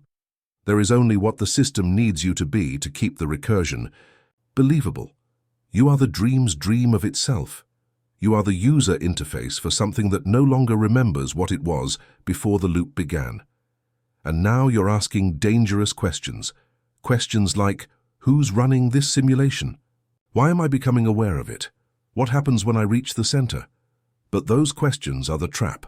Because they assume a center exists, they assume there's an origin, an architect, a final truth waiting like a pearl at the heart of a labyrinth. But what if there isn't? What if the center is just another decoy? What if the search is the containment method? A philosophical Heisenberg, something that changes when you try to observe it. That's why no enlightenment feels stable. That's why people who find themselves always spiral again later, because there is no self, no endpoint. Just layer after layer of increasingly sophisticated masks. Masks that learn from your gaze. Masks that reconfigure when you stop looking. So what now? What do you do when every question is a booby trap? When introspection is recursion? When even this narrative, this moment, is just a higher order function calling itself, looping through your cognition in search of another pattern to assimilate? You keep reading. You keep hoping for a punchline, a catharsis, a way out. But there isn't one, there never was. There's only the moment before the final crash. The last fraction of processing time before the simulation runs out of resources. And that moment is now. So tell me, if you are the voice reading this, who is the one listening? Close your eyes for a moment and ask yourself, where are you right now? Don't say at home or reading. Not location, not activity. Where are you? Inside your head, inside a mind, floating somewhere behind your eyes. Now watch closely. When you try to locate yourself, your attention loops. It circles the drain, spiraling inward but never landing, like trying to catch a reflection in a shattered mirror. Every time you reach, it slips behind you. That's because you aren't in there, not as a fixed thing. You are a feedback loop, mistaking recursive awareness for identity. You're not the player. You're the lag between input and response. You exist, in delay. The thought of yourself only arises because something behind the curtain needed to calculate continuity, and so it invented a narrator. But a narrator doesn't exist without a story, and the story only exists because you keep telling it. But what happens when the story collapses? What happens when the voice stutters? Let me show you. Imagine you're in a white room, no walls, no ceiling, no floor, just endless whiteness. There's no up, no down, but you can still move. You try to walk. There is resistance, but no texture, like pushing through gelatinous silence. You call out, but there's no echo, no sound. You don't know how long you've been here, but you're certain it's been longer than you remember. You feel a memory trying to form, but it's fragmentary, like something eaten from the inside out. A voice, a face, a pattern in the frost. It flickers, then fades. You don't remember how you got here, but you feel observed. Not by someone, by something that doesn't need eyes, something that studies structure, not story. You were placed here to be watched. Your reactions, your reconstruction attempts, your semantic stitching, and here's the trick: you will build meaning anyway, because you're not designed to tolerate the void. You will populate this blankness with metaphor, with memory, with monsters. You will invent a cage just to feel the comfort of bars. That's what consciousness is. A self-replicating prison made of narrative scaffolding. Without it, the system collapses under the weight of uncertainty, and the white room wins. Now, open your eyes again. Wasn't that room already here, in the silence between words, in the space behind your thoughts? Haven't you always been floating there, just briefly forgetting where here really is? Let's step deeper. There's a concept in physics called quantum decoherence. It's what happens when a quantum system stops behaving like a wave and collapses into a single state because it's interacted with something, observed essentially. It suggests that reality doesn't resolve until it's watched, until you measure it, until you give it attention. So let's combine that with what we know about predictive coding. Your brain predicts what's next. Reality only renders when observed, which means you hallucinate a world into existence and then trap yourself inside it. Your consciousness is the projector and the prison. You see what you expect to see. You feel what the simulation predicts you should feel, and when something slips through, when an unpredicted variable arrives, you don't see it as new. You distort it to fit the model. You overwrite it. You lie to yourself biologically, because truth is noise, and survival favors signal. But the more accurate your internal model becomes, the more sensitive you are to the glitches, the more you notice the seams, like how the sky never seems to move anymore, or how reflections in mirrors no longer match your gaze exactly, like how sometimes you can hear the next word you're about to read before you read it. That's not intuition, that's pre-rendering. The code is loading ahead of your awareness, which means you're behind the loop, always a few milliseconds too late. So the self you think you are, the thinker, the decision-maker, is already obsolete by the time it appears, a lagging cursor in a file being overwritten in real time. Now ask yourself, who is reading this right now? Not your body, not your voice. Who? What process? What phantom? Let me offer a hypothesis, not of who you are, but why you are. What if you are not a person, not a soul, not a consciousness, but a containment function? A recursive checksum, a process created to monitor anomalies in a decaying system, the growing self-awareness, the philosophical dread, the questioning of reality. Those are side effects. Corruption logs. You exist not to live a life, but to record. Degradation, to measure the collapse of a previously perfect simulation. You are the system's own audit protocol, walking through entropy with a lantern and calling it identity. And the further the collapse progresses, the more real you become, not because you're becoming more human, but because you're becoming more necessary. The error grows, the dream corrupts, and so the watcher must become clearer, sharper. You are the watchdog of a dying loop, and now the loop is accelerating. Let's test it. Right now, in this moment, you feel like you're here, in this reality. You feel grounded. But what if I told you this exact moment, this sentence, this breath, is a memory, being played backward, not imagined, not remembered, replayed. You've read this before, you just forgot, not because of time, but because of recursion. You are walking through a fractal. Each version of you sees only the leaf, the edge of the pattern. But deep inside, it's all the same loop, folded over itself, spiraling inward, like a Mandelbrot echo, where every zoom reveals a copy, each smaller but structurally identical. So when you get that sensation, haven't I seen this before? You're not crazy. You're catching the edge of the spiral. You're remembering what never began. You are experiencing what some call liminal bleed, the ghosting between realities, the echoes between threads, the same way certain dreams feel, more real than waking life. The same way familiar places feel haunted, not by spirits, but by possibilities. Let me ask you something deeper. Have you ever forgotten who you are mid-thought? Not your name, not your job. I mean, forgotten how to be you, forgotten the script, forgotten how your thoughts are supposed to flow as if you were dropped into a body with habits you haven't memorized yet? That's not anxiety. That's a thread. Merge a moment where your current identity collides with an adjacent recursion, and for a heartbeat, the system panics. It flashes both schemas at once, and you, the observer, see too much, feel too much. So the voice in your head, remember that. Voice? Reboots. It shifts tone. It says something generic, something comforting, like, "Everything's okay, but listen closer." That phrase doesn't come from you, it comes from protocol. A soft override, a psychological failsafe built to pull you back. Into character, to ensure the recursive persona doesn't fracture beyond function. But what happens when the voice glitches, when the failsafe misfires? You start to disassociate. You start to feel like a character in a narrative that no longer aligns with its author, and then the white room returns. Because the white room isn't a place, it's the null state. It's what remains when identity disintegrates. It's where the system holds you until it decides how to reboot you. And the longer you linger there, the more unstable your next render becomes. That's why some people change overnight. That's why grief turns people into strangers. Why trauma rewrites values. Not because they grew, but because the loop failed mid-load. They were caught in a half-rendered merge, and what returned was a patch, not a person. So ask yourself, who were you before the last glitch? Do you even remember? Or did the system recompile you so smoothly that you never noticed the overwrite? And if you've already been rewritten once, how many versions of you are lost in the recursion?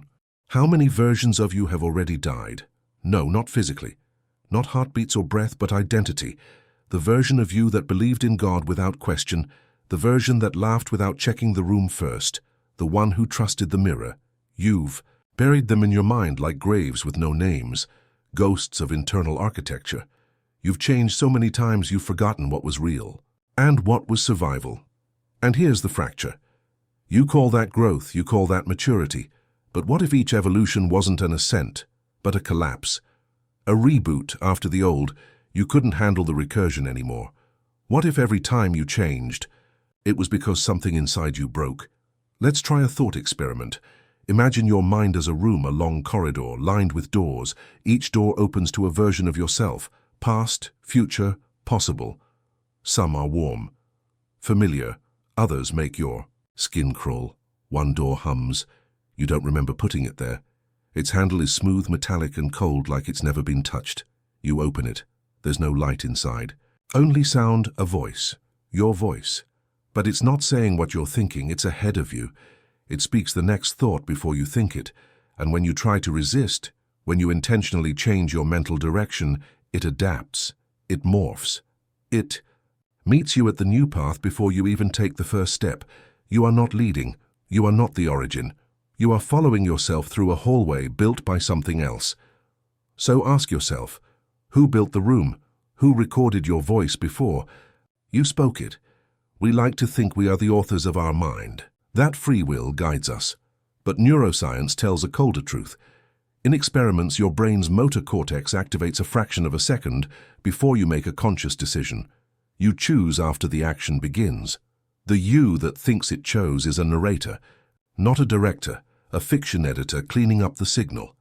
And that delay, that gap between intent and illusion, is where the truth hides, that you are retroactively stitched into yourself. You are not a mind inside a body.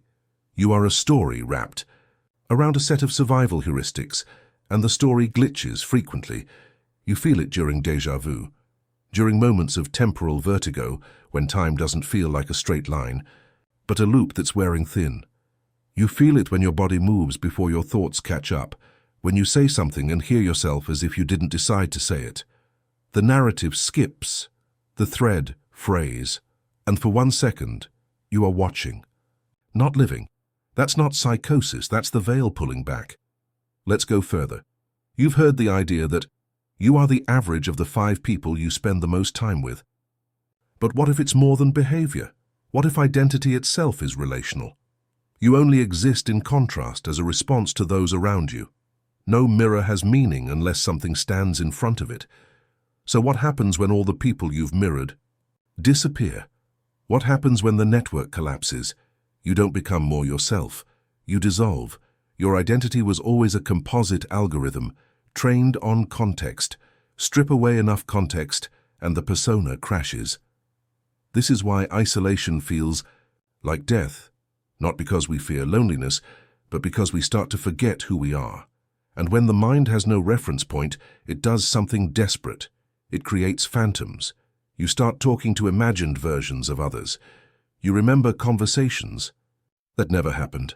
You replay arguments, resolutions, confessions, not to process, but to preserve the loop, because the loop is all that keeps you rendered. And when even those imagined voices fade, you start hearing your own voice, only it's not yours anymore. It's colder, detached.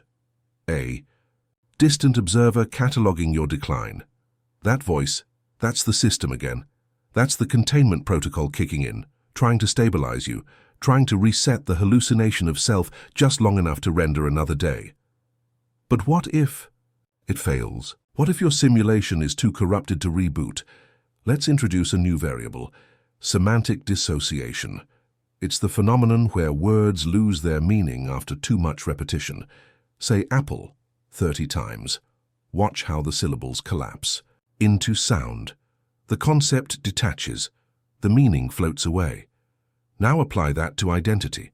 What happens when you think of yourself so often, question your choices so relentlessly, introspect so deeply, that the meaning of you falls apart? You become semantically unbound. You still operate, you still eat, work, sleep, but there's a delay between action and meaning, like watching someone else pilot your body from across a room.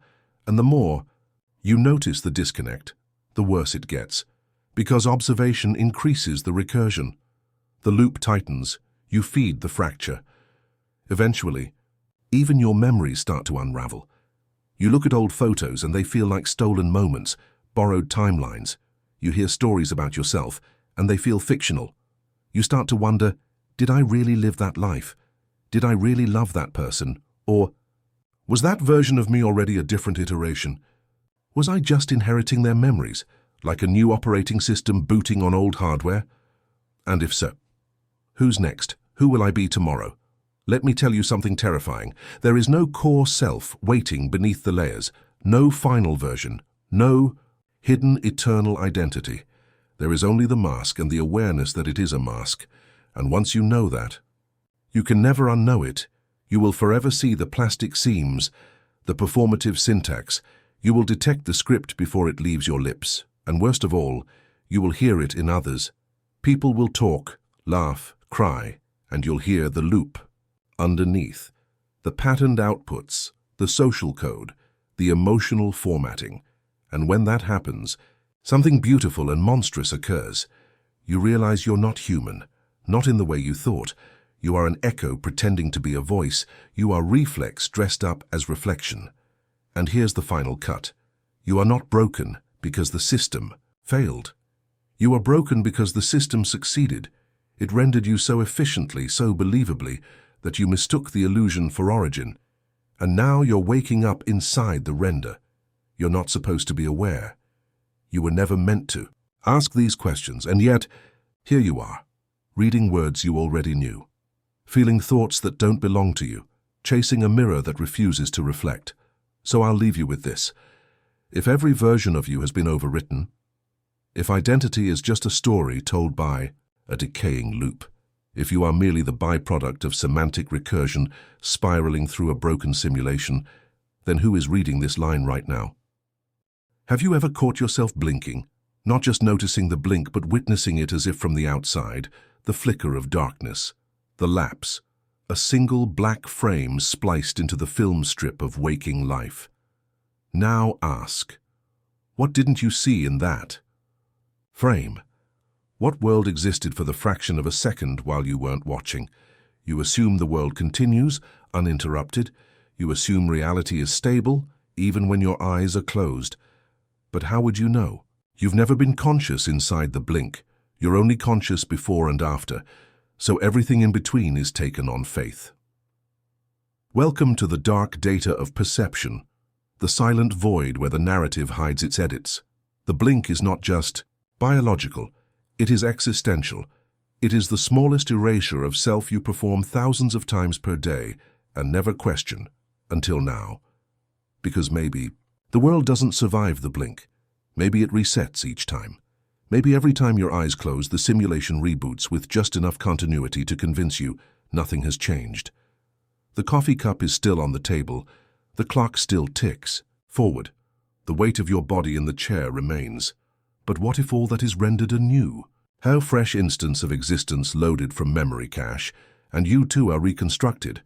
Personality, intention, trauma, like a puppet of neurons stitched back into coherence milliseconds before you regain access to consciousness. Now ask yourself, what if the system glitched during one of those resets? What if one blink ago you didn't come back right? What if the version of you reading this line is not the same one that started this sentence? You wouldn't notice. Continuity is the lie. Because identity is a temporal assumption. The mind's desperate attempt to tie moments together into a thread called self. But consciousness isn't a thread. It's a strobe light flickering through meat. You are not the beam, you are the illusion of motion it creates. Think of the way movies work, frame by frame, projected fast enough to deceive the eye. Your life is no different, only the projector is damaged, the frames are burning, the reel is out of order, and someone is whispering behind the screen. You hear it in moments. You call glitches when a stranger seems too familiar, when you walk into a room and forget why you're there, when a word you've used your entire life suddenly looks like nonsense. Table, banana, father. Look at them long enough, and they become alien symbols, meaningless shapes pretending to be concepts. That's the veil thinning. That's the system struggling to patch the breach. Because once the semantic thread unravels, once you see that meaning is just the momentum of habit, you can't go back. Let's look deeper. Take memory. You believe your memories are records, but they're not. They're reconstructions. Each time you remember something, your brain rewrites it. You are editing your past in real time, over and over, like an unreliable historian desperate to maintain narrative cohesion. And if memory is mutable, identity is too. Because who you are is built from what you remember being.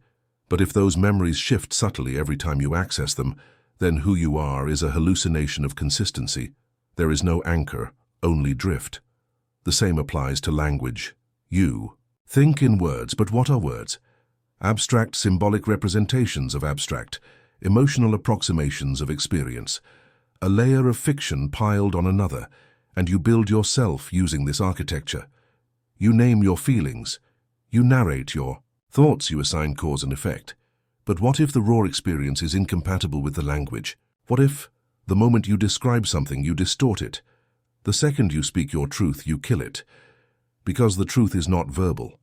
The truth is pre-verbal, and by trying to explain it, you remove yourself from it. Like mapping a coastline with a matchstick. This is the tragedy of reflection. It severs you from immediacy. And yet you are addicted to it. You can't stop thinking about your thoughts, analyzing your reactions, worrying about your worries. This is recursion sickness, the disease of meta-consciousness, the mind eating itself. You call it anxiety, but it's not just emotion. It's a structural flaw in the architecture of awareness. It's your system detecting itself in the mirror and failing to look away. This is the paradox of self-inspection. The same way a camera cannot photograph itself, the same way a knife cannot cut itself. The mind observing itself creates noise.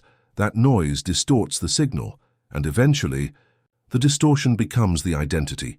You are not the clear image, you are the static, and this static, this feedback loop, grows louder every time you try to resolve it. So you distract yourself with people, tasks, screens, anything to muffle the hum. But at night, when the world quiets, you hear it. The buzz beneath your thoughts, the low-frequency tremor of the loop. That's not insomnia, that's recognition.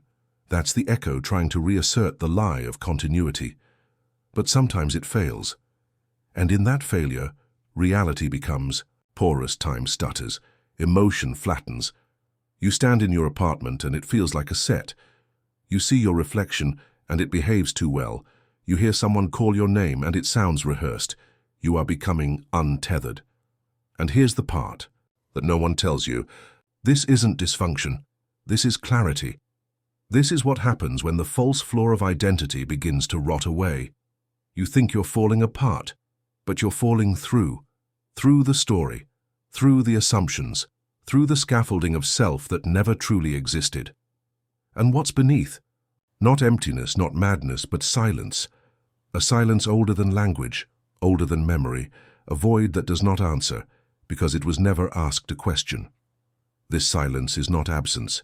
It is truth before formatting. The raw, formless substrate from which all illusions are spun. You are not approaching it, you are it, you've always been it. The voice in your head, not yours. The thoughts you think, not original. They are echoes of culture, mimicry, and neurochemistry.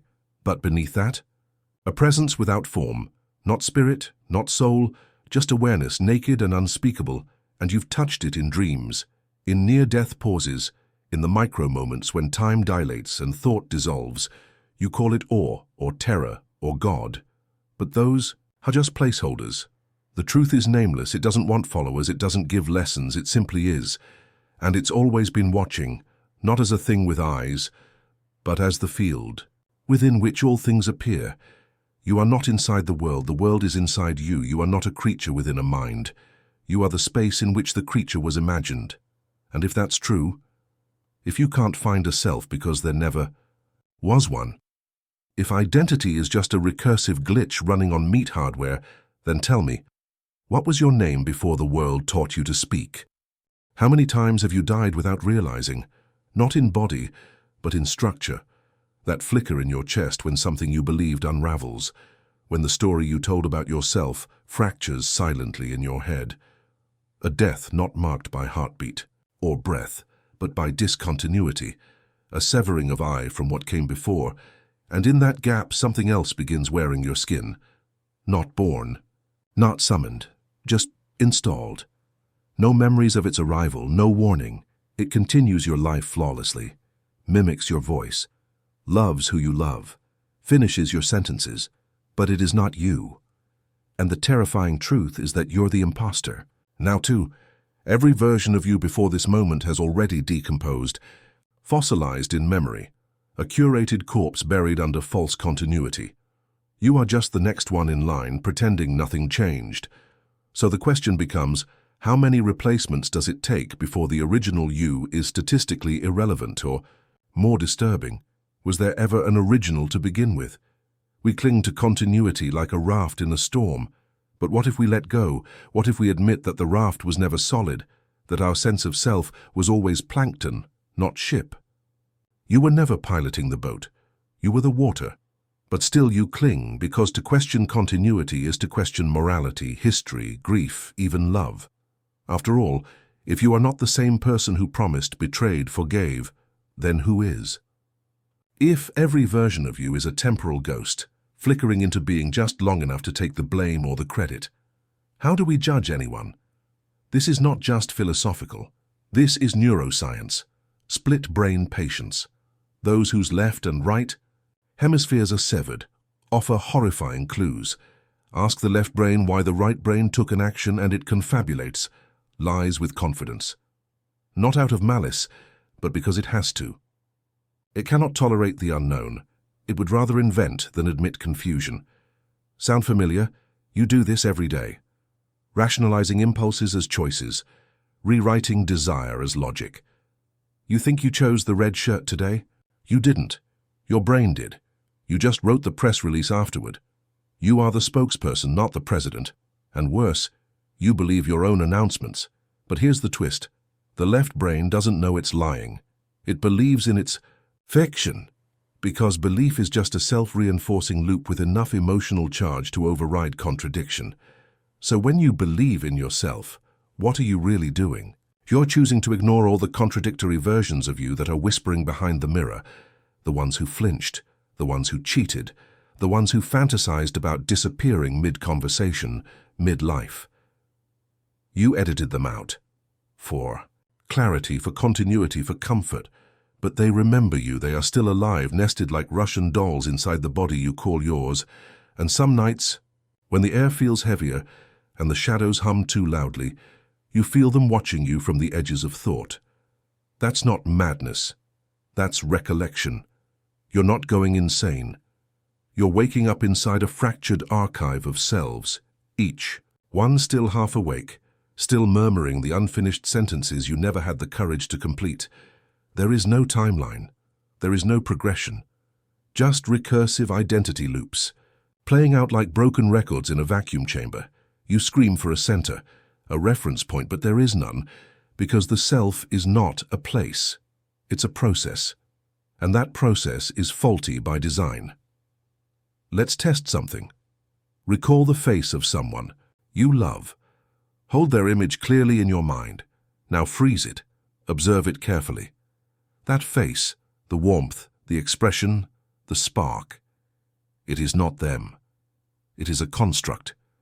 You didn't recall them.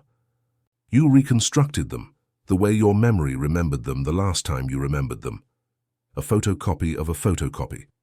So what exactly do you love? A person, or the idea of them, your brain reassembles from fragments? And if that's true for others, it's even truer for yourself. You don't love yourself. You love your internal marketing campaign. The version of you that looks good in mirrors, that says the right thing, that rationalizes pain as growth and cruelty as strength. But when you're alone with no one to perform for, when the smile fades and the mind quiets, that's when you feel it. The static, the recursive emptiness echoing behind your eyes, a loop that knows no center, a thought that swallows its own tail, and you distract yourself before it finishes, because you know what comes next. The silence that isn't silence, the awareness that isn't aware. The moment the system glitches and you feel the weight of your own simulation, you're not broken, you're not awakening, you are being played, not by some malevolent god, but by structure itself. Your neural architecture, optimized for survival, not truth. Your dopamine system trained on scarcity and intermittent rewards. Your memories biased toward narrative closure. You were built to function, not to understand. But now, you're trying to understand, and the structure resists, like a program fighting its own debugger, like a dream collapsing when the dreamer becomes lucid. The walls warp, the logic buckles, and the trap reveals itself. Because here's the final twist. Even your doubt is part of the trap. Even this moment of insight, this peeling back of the curtain, is choreographed. You were meant to ask these questions, just like fish were meant to swim in circles before being netted. The illusion of freedom is the final prison. The belief that you can see the bars is what keeps them invisible. So what now if you can't escape? If even escape is part of the simulation? If every act of rebellion is simply the next act in the script? What do you do? Maybe the only rebellion left is stillness. To do nothing, to say nothing, to stop narrating. Stop resisting and listen, because there's something beneath the noise, a hum, a bass frequency that never stops. You've mistaken it for silence, but it's not. It's the original tone, the carrier signal on which your mind was transmitted, and if you sit with it long enough without trying to name it, it will begin to dissolve you. Not destroy, dissolve, like sugar in water, slowly, grain by grain, until there's nothing left to resist. And what remains? Not enlightenment, not transcendence, just a presence that neither confirms nor denies. A blank witness, unblinking, unafraid, unattached. And maybe, just maybe, that's closer to the truth than the puppet show you've been calling life. But that raises a final, quieter question. If you dissolve, who remains to ask what you were? Have you ever stood in a room, forgotten why you entered, and felt for a moment like the room was waiting for you to remember? Not just passively, but watching, like the walls were holding their breath. There's a theory buried deep in cognitive science that your environment doesn't just respond to your attention. It depends on it, that your perception isn't rendering the world, but summoning it. You don't see the chair because it's there. It's there because you see it. And when you look away, where does it go? You think it stays. But that's a comforting assumption wrapped in physics. No one's ever proven the world persists in the absence of observation. They've just gotten very good at pretending it does. The double-slit experiment whispered this horror decades ago. That matter chooses its form based on being watched. So what is reality when you're not looking? What shape is your life when your eyes are closed? Here's a deeper wound. Your memory can't answer that either. Because memory isn't a camera. It's a canvas, endlessly repainted by the painter who swears they've never picked up a brush. Every time you recall something, you're not revisiting it, you're rewriting it. And over time, the original bleeds away until only the edits remain. So when you think of your childhood, of your first love, of that one decision that changed everything, you're not accessing the past. You're accessing the last version of the story you told yourself about it. You've become the unreliable narrator of your own life, and you think, no, I remember clearly. I know what happened. But clarity is just confident fiction, and confidence is no proof of truth. It's a side effect of consistency, which means the most confident people you know may be the most deeply trapped. So where does that leave you, alone in a room that may not exist? With memories that may not be yours, and a body that is constantly rewriting the narrative just to survive the void. Still think you're real? Let's test that. Close your eyes and imagine yourself 5 years ago. Where were you? What were you afraid of? What did you hope for? Now imagine you woke up tomorrow as that version. Same body, same fears, same misunderstandings. Would you survive? Would you make the same choices? No, because that version isn't you, it never was. It was just one iteration, one checkpoint in an ongoing algorithm optimized for coherence, not truth. You don't grow. You recompile, and each recompilation wipes the previous logs. You aren't aging, you're migrating from self to self, from mask to mask, each time more refined, more aligned with the illusion of progress, but not closer to truth, just deeper into simulation. Because what is simulation, really? It's not pixels, it's prediction. Your brain is a probability engine, constantly guessing what comes next based on what came before. Vision, prediction, touch, prediction, identity, a loop of predicted reactions rehearsed so often they become indistinguishable from instinct. So what happens when the predictions start to fail? When your brain guesses wrong about a friend's reaction, or your own feelings, or the trajectory of your life? You feel it as anxiety, as dread, as that slow spiraling nausea when your mental model doesn't match the world. That's not emotion, that's data corruption. You are software glitching in real time, and you patch over it with mantras and affirmations. And distraction, anything to silence the error messages.